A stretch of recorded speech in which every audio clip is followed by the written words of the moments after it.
Now this, House Speaker Mike Johnson, he's sounding the alarm on a Mandami-backed socialists, all of them emerging onto the political world. Watch this. I've got to address a very sobering reality that is facing the country. You've been hearing me say for weeks, there are many Mamdanis popping up all around the country. It is a dangerous thing. This is not a joke. We're in a fight right now to save the republic. And every American needs to take this seriously. You need to wake up. This upcoming midterm election is not the midterm elections of years ago. This is going to decide the direction of the country. All right. House Ways and Means Committee member Nicole Malliotakis joins me now.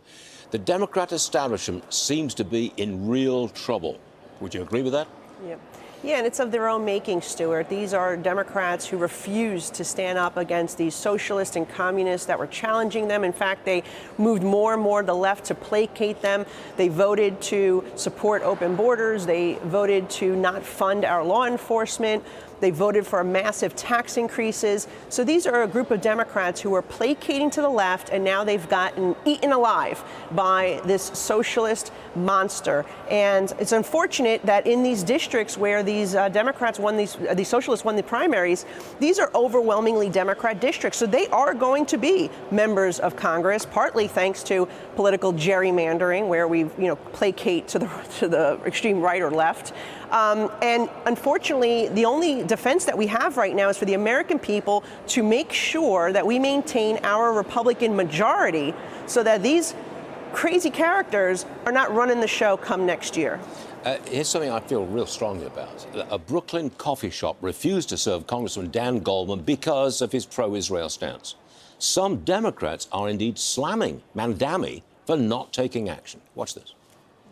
And if that happened to anyone else, I have a feeling the reaction from many of my colleagues would be quite different, because right now it's been largely crickets from my colleagues who have said basically nothing. That was blatant anti-Semitism, and I didn't see a lot of people come out and speak. In fact, Mayor Mamdani, who's usually pretty verbose, only said it was beyond. So the discrimination we're seeing against Jews, the targeting against Jews, it's a real problem. Yes, it is. Mandami controls the city with the biggest Jewish population in the world, outside Tel Aviv, I think. How can he get away with just not saying anything about this blatant anti-Semitism?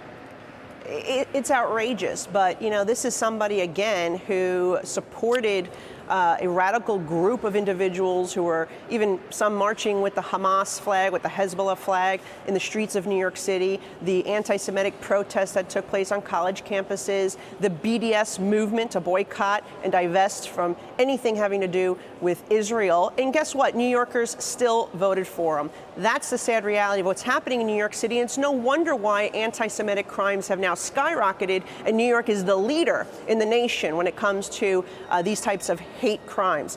What I would say, what happened to Representative Goldman was horrific, and it needs to be condemned by everybody in New York City. And quite frankly, New Yorkers should boycott that coffee shop. They should not give $1 to a discriminating coffee shop in our city. What happened to being so inclusive? What happened to New York City being the city of inclusivity and diversity? It's a disgrace that this great city has sunk to that. Nicole Malliotakis, a pleasure. Thanks for being with us.